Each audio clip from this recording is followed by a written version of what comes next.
रायगड जिल्हा मध्यवर्ती बँकेत होत आहे। हा खरं तर हे एक नवीन इतिहास रचणारी राहील, एक नवीन पर्व निर्माण करणारी राहील।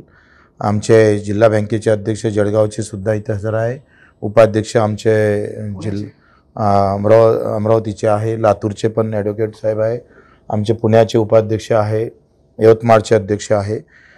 बाकी अध्यक्ष काही राज्यमंत्री आहे ते येऊ शकले नाही, काही अवसनात बँक गेलेले आहे, प्रशासक तिथे आहे आणि काही लोकांच्या बैठकी लागलेल्या आहे। आजची संचालक बैठक असल्यामुळं काही बँकेचे अध्यक्ष येऊ शकले नाही। मुळात कर्जमाफी हा विषय 30 जूनपर्यंत जो आपल्याला मुदत दिली, त्यामध्ये आमच्या जिल्हा मध्यवर्ती बँकेचं काय नुकसान होऊ शकतं, काय अडचणी येऊ शकतं, कशा पद्धतीनं आता सरकारनं समोर गेलं पाहिजे हे ठरणं फार महत्त्वाचं आहे। ते बैठक सरकारनं काय केलं पाहिजे याच्यासाठी आहे। आम्ही धोरण ठरवायला बसलो नाही, पण आमच्या अडचणी वाढू नये जिल्हा मध्यवर्ती बँकेच्या याची खरं तर काळजी सरकारनं घेणं फार महत्त्वाची आहे।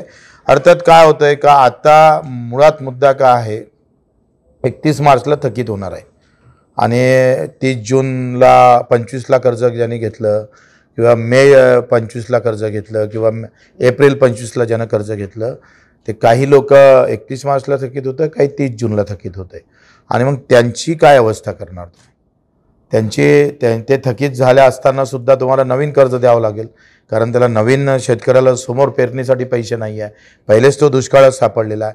आणि या सगळ्या म्हणजे छत्रपती शिवाजी महाराजमध्ये 9 ते 14पर्यंत कर्ज माफ झालं, त्याच्यातले काही वरचे कर्ज 1.5 लाखाच्या वरती होते ते तसेच राहिले बिचारे।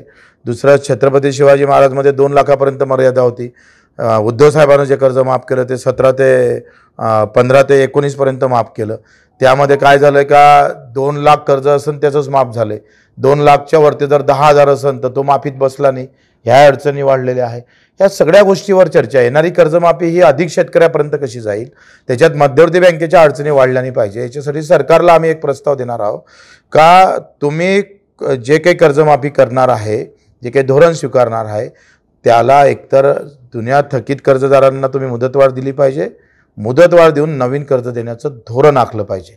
नवीन कर्ज त्या शेतकऱ्याला भेटलं नाही तर तो मोठी अडचण त्याच्यासाठी निर्माण होईल आणि जी थकबा आपण माफी करणार आहे ते जमेपर्यंत जरी तुम्ही 30 जून सांगितलं असेल तरी मला वाटतं 31 मार्चमध्ये तरतूद झाल्याबरोबर जसं अजितदादांना म्हटलं त्याबरोबरच एप्रिलमध्ये त्याचा किमान जिल्हा मध्यवर्ती बँकेला ज्या शेतकऱ्याची माफी करताय त्याचा पहिला हप्ता किंवा त्याचे जे सगळे पैसे माफीचे ते जिल्हा मध्यवर्ती बँकेत देणं फार गरजेचं आहे। कारण काही जिल्हा मध्यवर्ती बँक थकीत कर्ज वसुलीशिवाय नवीन कर्ज देऊ शकत नाही, त्याची आर्थिक परिस्थिती तशी नाही आहे आणि त्याच्यामुळे जर थकीत कर्जाचे पैसे जर एप्रिलमध्ये जर आम्हाला भेटले नाही तर आम्ही नवीन कर्ज कसं देणार आहे शेतकऱ्याला, कारण तितके पैसेच नाही आहे बँकेत आणि तो मूळ मुद्दा आहे।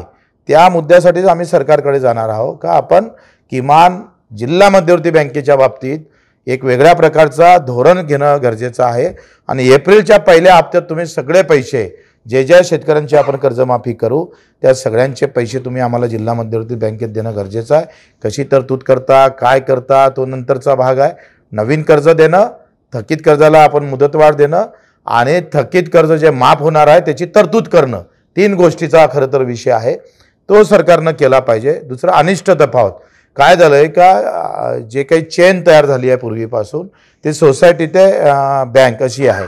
तर बँक काय होते, सोसायटी कर्ज शेतकऱ्यांवर अधिकचं आकारतं आणि बँक कमी आकारतं असे होते। काही कर्ज सोसायटीकडून घेणं असतं, काय आम्ही सोसायटीकडून घेतो आणि सोसायटी शेतकऱ्याकडून घेतोय, ह्या मोठा गुंतागुंतीचा प्रश्न आहे। त्याच्यानं अनिष्ट तफावत असणाऱ्या ज्या बँकेचे सध्या अडचणी मोठ्या वाढत चालल्या आहे त्यावरही एक वेगळं धोरण सरकारनं घेतलं पाहिजे। दुसरी गोष्ट, तुम्ही बाकी बँकला जशी मदत केली तशा ज्या अडचणीत असणाऱ्या बँक तुम्ही सांगा राष्ट्रीयकृत बँकेपेक्षा सगळ्यात सुलभ आणि सगळ्यात शेवटपर्यंत जर व्यवस्था शेतकऱ्यांना करून देत असाल तर तळागाळातल्या एकदम शेवटच्या, कारण सोसायटीच्या माध्यमातून आम्ही लहान लहान गावात कर्ज वाटप करतो, त्याच्यामुळे याला बळ देणं फार गरजेचं आहे।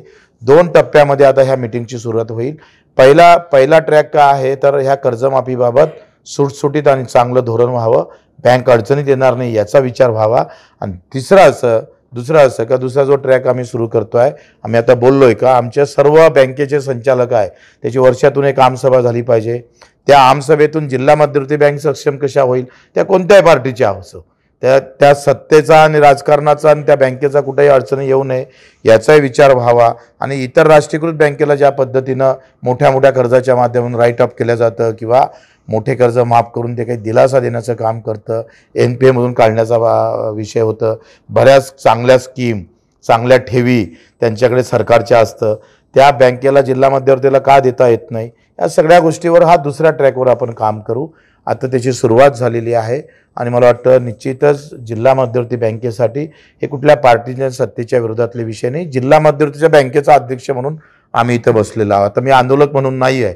आमच्या जिल्हा मध्यवर्ती बँकेत अडचणी येऊ नये याचा विचार करणं फार गरजेचं आहे. आंदोलक म्हणून आमच्या भूमिका कायम राहील. आम्ही तेव्हाही सांगतोय, आताही सांगतोय, हा सगळ्याचा विषय जरी नसला तर 30 जून सरकारची राहील, 1 जुलै आमची राहील. ते माफ करण्याच्या त्या ज्याबाबत आमच्या भूमिका आहे त्या आमच्या तशा राहणारच आहे. पण जिल्हा मध्यवर्ती बँके म्हणून ज्या अडचणी मला दिसतंय, आम्हाला दिसतं सगळ्यांना, त्या येऊ नये त्याच्यासाठी ही बैठक आहे.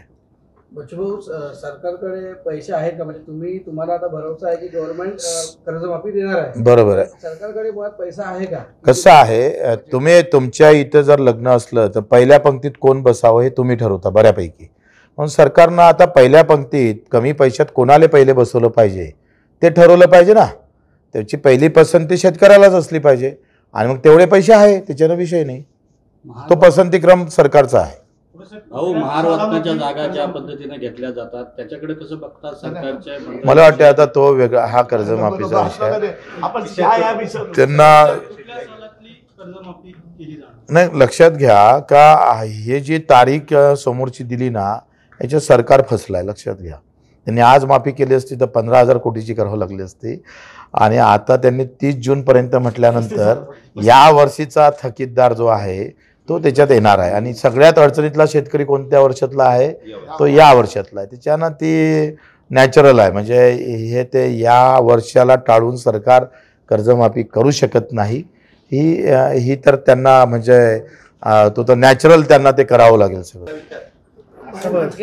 भाऊ, आगामी निवडणुकांमध्ये राज जनशक्ती पक्षाची नेमकी भूमिका काय असणार आहे? महाविकास आघाडीमध्ये असणार की महायुतीमध्ये? काय निर्णय झाला? आम्ही लोकांसोबत असणार आहे. त्याच्यानं त्या लेवलवर त्या कार्यकर्त्यांना कुठं युती करायची काय करायची तो त्याचा प्रश्न आहे. कारण ह्या निवडणुका फार लहान आहे, छोट्या निवडणुका आहे. त्याच्यामुळं राज्य लेवलवर आपण निर्णय घेणं काही फार उचित नाही आहे. आणि आम्ही आंदोलनातच असल्यामुळं आता आमची तयारीच झाली नाही. मुळात तर सगळा कार्यकर्ता आंदोलनात होता 8-9 महिन्यापासून. त्यांना निवडणुकीची तयारी सोडून तो आंदोलनाची तयारी करत होता. त्याच्या निश्चितच बऱ्याच कार्यकर्त्याची तयारी झाली नाही. जिथं तयारी झाली आहे तिथं लढू. रायगड जिल्ह्यात काय निवडणुका लढवण्यात? लढू ना लढवायला काय झालंय. उलट रायगडात लढणं अधिक चांगलं आहे.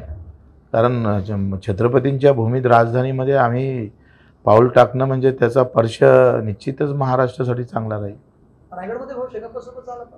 हां, शेतकरी कामगार पक्षाला न झालं आम्हाला काही अडचण नाही आहे ना.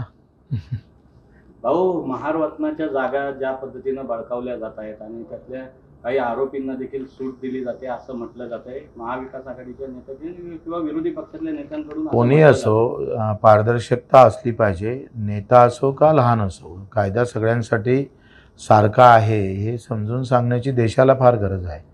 कारण सरकारनं तसं वागणं फार गरजेचं आहे. असं जर मोठ्या माणसांना वेगळा न्याय, लहान लोकांना वेगळा न्याय असं जर झालं तर मग नेपाळ व्हायला वेळ लागत नाही. कायदा एकासाठी वेगळा आणि एकासाठी दुसरा असं होता कामा नये. या प्रकरणात अंजली दमानी असं म्हणतात की अजित पवारांनी राजीनामा द्यावा आणि पार्थ पवारांवर गुन्हा दाखल केला पाहिजे. त्यांना राजीनामा माझं म्हणतं का ती नैतिकता आहे. माझ्यावर आरोप असेल तर मी ते नैतिकता घेऊन त्यांनी समोर येणं गरजेचं आहे. आणि बरेचदा राजकारणात असं होत आहे. काय हरकत नाही. अजितदादा 1 महिना घेऊन राजीनामा देऊन त्याचा मोकळा होऊन समोर यायला काय हरकत नाही. काय हरकत आहे? आधी पक्ष चोरी, मत चोरी, नंतर जमीन चोरी केली जाते आणि नंतर मग मुख्यमंत्री समिती नेमतात आणि मग क्लीन चिट देतात असं उद्धव ठाकरे जे म्हणतायत त्याच्याकडे कसं बघतात?